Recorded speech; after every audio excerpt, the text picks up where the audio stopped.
When creating a new template, you will come to this overview. You can select the source chatbot where you want to create a template from. The next step will be to select the type of template. If you want to select a bot template, this means that the entire chatbot will be copied and you can install this onto any other kind of chatbot. If you go with a Subflow template, you'll be able to select all the different kinds of flows inside of your chatbot and create a template out of it. So let's say I'm only going with the upper flow. Press next step. And from here you will get a content overview. If you have any template fields, they will display here. And you will have a content overview on the right hand side. You will see the number of steps, the custom user fields, the tags, and the subflow that you selected.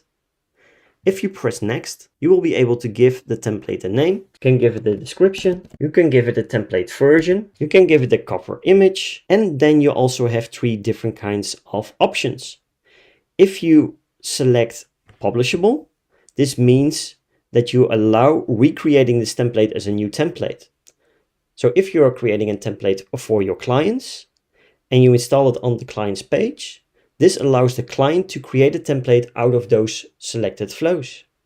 If you disable this, the client will not be able to recreate the template from your flows. You also have the option editable, and this allows editing of the template content. This, of course, can also be disabled if you want to install it for a chatbot client and you don't want the client to mess anything up. The last option will be viewing, and if you enable this, it will allow viewing the template flow design. So the person that installs this template will also be able to see how the template has been built. If you're done, you can press the top right button, create Subflow template, and now you will see that the template has been successfully created. You can copy and paste the link with share this template with a permanent link, or you can go to the template overview.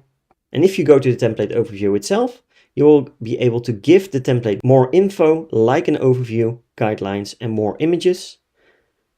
But you are also able to select what kind of template link this should be. You will have a public link, and then it will be listed in the template store. You will have a shared link, and access is via a permanent link. You can also go with a one-time link and becomes private after the first installation, so the link will not be able to be used any longer. Or you can only set it to private, and this means it's only available for your particular workspace. Once done, press the button save, and all your template updates will be saved in real time.